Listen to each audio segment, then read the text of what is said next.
Welcome you all guys once again. I am Archana Manandan और आज के इस वीडियो में हम बहुत ही इम्पॉर्टेंट टॉपिक कंप्लीट करने वाले हैं जो कि आपके किसी भी एग्जामिनेशन के लिए बहुत ही इम्पॉर्टेंट है। आप कोई भी एग्ज़ाम देने जाते हो, आपने देखा होगा कि ऑर्गेनाइजेशन से, उसके फाउंडर से या फिर उसका हेडक्वार्टर कहाँ है, फाउंडिंग ईयर कौन सा है, यहाँ से क्वेश्चंस आपके एक दो क्वेश्चंस तो डेफिनेटली रहते ही हैं, या फिर अभी रिसेंटली उसके प्रमुख कौन है ये पूछा ही जाता है। कौन कौन से कंट्रीज़ हैं, उनके मेंबर कंट्रीज़ हैं, वो सारे क्वेश्चंस पूछे जाते हैं। तो आज ये टॉपिक हम कंप्लीट करने वाले हैं और मैंने फिगर भी इंक्लूड किया है सो डैट कि आपको चीज़ें याद रहे। सो फर्स्ट स्लाइड है हमारा, यूनेस्को के बारे में हमें देखना है। यूनेस्को का फुल फॉर्म सबसे ज़्यादा आपसे पूछा जाता है, that is United Nations Educational Scientific and Cultural Organization, जिसका हेडक्वार्टर कहाँ है। ये वीडियो मैं हिंदी और इंग्लिश दोनों स्टूडेंट्स के साथ एक ही बार में कवर कर रही हूँ, क्योंकि इसमें मैंने हिंदी और इंग्लिश दोनों में कंटेंट रेडी किया है। जिसको इंग्लिश में प्रॉब्लम है वो हिंदी में देख लेंगे और जिसको हिंदी में प्रॉब्लम है वो इंग्लिश में देख लेंगे, लेकिन मैं जो समझाऊंगी वो बाइलिंगुअल ही रहने वाला है। सो इसका हेडक्वार्टर कहाँ है? तो इसका हेडक्वार्टर पेरिस फ्रांस में है। एस्टैब्लिशमेंट ईयर 1945 में है और हेड इसके हैं कौन? आंद्रे आजोले। नेक्स्ट स्लाइड हम देखने वाले हैं AI, that is amnesty international के बारे में। तो इसका हेडक्वार्टर लंदन यूनाइटेड किंगडम में है। एस्टैब्लिशमेंट ईयर 1961 और जूली वेरहर जो है ये इसकी एक्टिंग अभी जो हेड है वो है जूली वेरहर। और सॉरी गाइज, ये आपको लिखा हुआ इसलिए दिख रहा होगा क्योंकि मैंने क्या किया फ्रेंड्स कि मैं वीडियो मैंने स्टार्ट तो कर दिया था, लेकिन जब भी मैंने देखा तो ये वीडियो पॉज था, जिसकी वजह से वॉइस इसमें नहीं आ पाया है, वॉइस इंक्लूड नहीं हो पाया। तो मैं वापस से मुझे ये स्लाइड्स कवर करने पड़ रहे हैं। मैं विश्व बैंक का कंप्लीट कर रही थी, डेट इज़ वर्ल्ड बैंक का, जो आप पिक्चर में देख सकते हैं। ये बिल्डिंग के बाहर का जो व्यू है वो है। वर्ल्ड बैंक का हेडक्वार्टर कहाँ है? तो ये वॉशिंगटन डीसी यूएसए में है। एस्टैब्लिशमेंट 1994 में हुआ था, 1944 में हुआ था और इसके जो प्रमुख हैं, हेड है वो डेविड मालपास हैं। सदस्य राष्ट्र कितने हैं? टोटल 189 कंट्रीज जो हैं ये इसके सदस्य राष्ट्र हैं। लास्ट यहाँ पे हम लोग कंप्लीट करने वाले हैं नाटो के बारे में।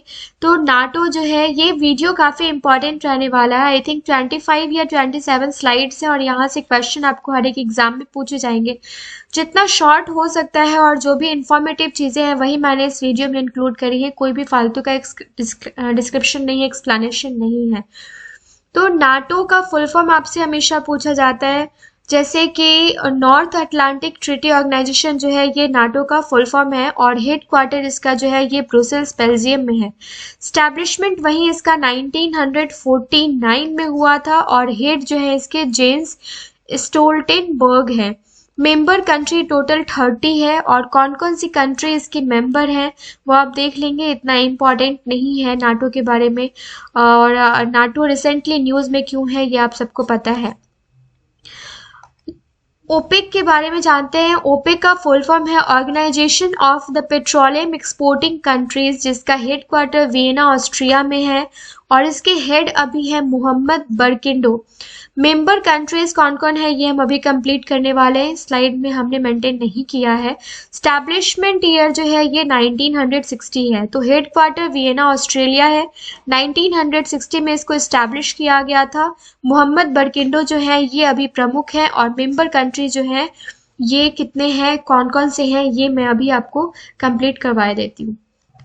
टोटल 15 कंट्रीज जो है ये ओपेक के मेंबर हैं और ये टोटल 15 कंट्रीज का नाम एक बार देख लेते हैं क्योंकि बहुत ज़्यादा लिस्ट नहीं है। मैं इन शॉर्ट लिखती हूँ, अगर आपको नोट डाउन करना होगा फ्रेंड्स तो आप प्लीज़ नोट डाउन कर लेना, क्योंकि जितना फास्ट बोला जाता है उतना मैं लिख नहीं पाती हूँ। अल्जीरिया है, अंगोला है, इक्वेटोरियल गाना है, गैबोन है, ईरान है, इराक है, Kuwait, Libya, Nigeria, Republic of the Congo, Saudi Arabia, United Arab Emirates है और वेनेजुएला है। तो ये सारे के सारे कंट्रीज हैं। और उसके बाद इक्वाडोर, इंडोनेशिया एंड कतर जो है ये फॉर्मर ओपेक मेंबर्स हैं। तो ये सारे के सारे नाम आप एक बार देख लीजिएगा, काफी इंपॉर्टेंट है ओपेक कंट्रीज के नेम। नेक्स्ट है ILO, Indian labour International Labour Organization. इसका हेडक्वार्टर कहाँ है? तो ये जेनेवा स्विट्जरलैंड में है। एस्टैब्लिशमेंट ईयर 1919 में है इसका इंटरनेशनल लेबर ऑर्गेनाइजेशन का। और हेड जो अभी है वो कौन है? ये गाय राइडर है। WWF काफी इंपॉर्टेंट है, world wide fund, right? World wide web नहीं, WWF है यहाँ पे। वर्ल्ड वाइड वेब होता तब जब WWW होता तो। और WWE का मुझे कमेंट सेक्शन में आप कमेंट करके बताइए फुल फॉर्म। फिलहाल हम WWF के बारे में देख रहे हैं जो कि है world wide fund for nature. इसका हेडक्वार्टर है कहाँ पे? ग्लांड स्विट्जरलैंड में। एस्टैब्लिशमेंट ईयर 1961 और इसके हेड जो है वो है पवन सुखदेव। मेन हेडक्वार्टर काफी इंपॉर्टेंट होता है और अभी जो हेड है अगर वो रिसेंटली न्यूज में है तो काफी इंपॉर्टेंट होता है। अंतरराष्ट्रीय मुद्रा कोष that is international monetary fund के बारे में हम देखने वाले हैं। इसका हेडक्वार्टर है वॉशिंगटन DC में, USA में। स्टैब्लिशमेंट ईयर 1944 है और इसके हेड अभी हैं क्रिस्टलिना जॉर्जीवा। सदस्य राष्ट्र वही 190 है और वॉशिंगटन DC जो है इसका मुख्यालय है। नेक्स्ट है UNDP, full form United Nations Development Programme, जिसका हेडक्वार्टर न्यूयॉर्क सिटी USA में है। एस्टैब्लिशमेंट ईयर 1965 में इसका एस्टैब्लिशमेंट हुआ था और अभी जो हेड है वो है अचीम स्टेनर। तो UNDP का फुल फॉर्म आपसे ज्यादातर पूछा जाता है और इसका जो हेडक्वार्टर है ये आपसे पूछा जाता है।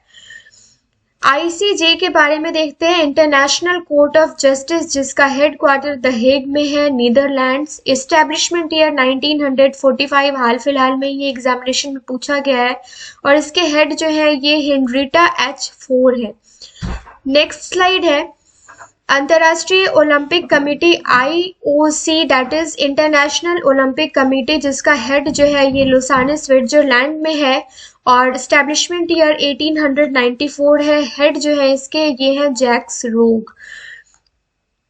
एशियाई विकास बैंक हमेशा न्यूज में रहता है, एशियन डेवलपमेंट बैंक, इसका फुल फॉर्म है ADB का, एशियन डेवलपमेंट बैंक, जिसका हेडक्वार्टर मनीला फिलीपींस में है और एस्टैब्लिशमेंट ईयर जो है ये 1966 है। हेड यहीं पे मात्सुगु अस्कावा है और सदस्य कंट्रीज जो है मेंबर कंट्रीज जो है ये 68 कंट्रीज एशियन डेवलपमेंट बैंक के कंट्रीज हैं।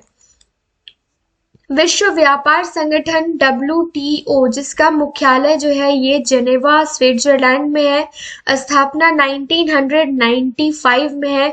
सदस्य राष्ट्र जो है 164 है।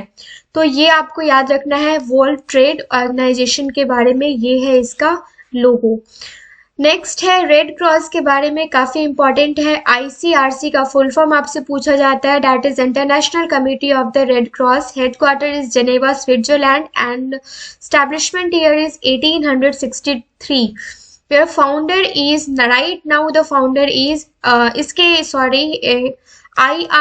ICRC के फाउंडर जो है ये हेनरी डोनाट है, इसका नाम पूछा जाता है। और वर्ल्ड रेड क्रॉस डे कभी मनाया जाता है, दैट इज 8 मई को मनाया जाता है world red cross day.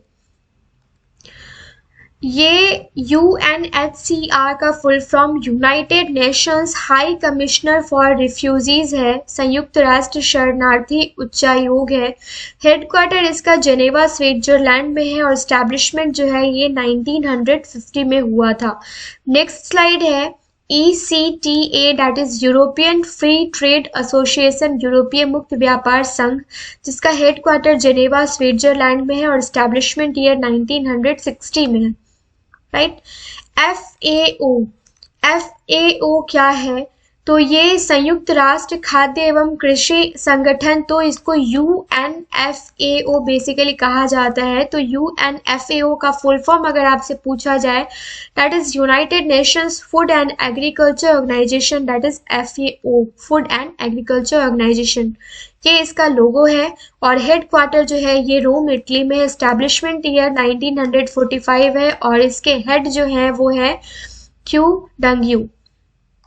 Next slide है कॉमनवेल्थ के बारे में। तो कॉमनवेल्थ सेक्रेटरीट राष्ट्रमंडल के बारे में, हेड क्वार्टर जिसका लंदन यूनाइटेड किंगडम में है और एस्टैब्लिशमेंट ईयर 1965 में है। मैं इसमें एक चीज का इंक्लूड करना भूल गई कि भारत इंडिया किसका किसका मेंबर है। कोई नहीं, मैं सोच रही थी कि एक्चुअली उसका एक सेपरेट वीडियो बनाऊं कि किस ईयर में वो मेंबर बना और क्या क्या चीजें उसने करी हैं। तो उसके रिगार्डिंग मैं एक सेपरेट वीडियो बनाना चाह रही थी, इसलिए मैंने इसमें कुछ हद तक इंडिया को इंक्लूड नहीं किया है। बस जो मेंबर कंट्रीज जहाँ जहाँ इंपॉर्टेंट है वो मैं कंप्लीट कर रही हूँ। अभी OECD के बारे में देखना है, that is organisations for economic cooperation and development. Headquarter इसका पेरिस फ्रांस में है, एस्टैब्लिशमेंट ईयर 1961 है और हेड जो है इसके जोस एंजेल गुरिया है। नेक्स्ट है अंतरराष्ट्रीय परमाणु ऊर्जा एजेंसी IAEA, जिसका हेड क्वार्टर जो है ये वेनिला ऑस्ट्रिया में है, एस्टैब्लिशमेंट ईयर 1957 में है। हेड जो अभी इसके हैं ये यूकिया अमोना है और राफेल ग्रासी है। सदस्य राष्ट्र वही टोटल 172 है, मेंबर कंट्रीज टोटल 172 है और इसका फुल फॉर्म काफी इंपॉर्टेंट है जो आप नोट डाउन कर लेंगे। UNHCR के बारे में हमें देखना है, that is United Nations high commissioner for refugees, जो हमने कंप्लीट कर लिया है, जिसका हेड क्वार्टर जेनेवा है, स्विट्जरलैंड में है, एस्टैब्लिशमेंट ईयर 1950 है। नेक्स्ट है आपका GATT, जिसका फुल फॉर्म है general agreement on tariff and trade. काफी इंपॉर्टेंट स्लाइड है ये, यहाँ से क्वेश्चंस बनते हैं।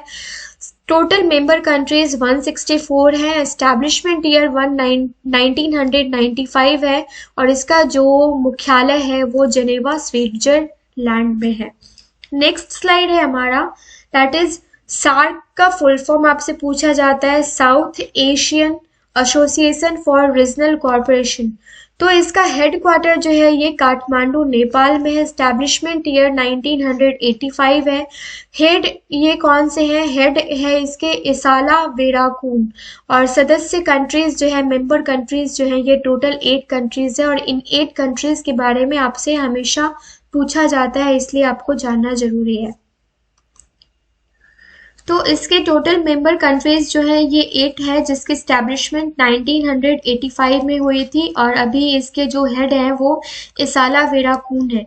ये टोटल 8 कंट्रीज कौन कौन से हैं ये आप फ्लैग देख के यहाँ पे रिकॉग्नाइज कर पा रहे होंगे। एक तो इंडिया है, दूसरा कौन सा है, दूसरा पे इंडिया के बाद अफगानिस्तान है, बांग्लादेश है, भूटान है, मालदीव्स है, नेपाल है, पाकिस्तान है एंड श्रीलंका है। तो आप ऐसे याद कर सकते हैं, इंडिया, पाकिस्तान है, अफगानिस्तान है, बांग्लादेश है, भूटान है, मालदीव्स है, नेपाल है और श्रीलंका है, नेबरिंग कंट्रीज।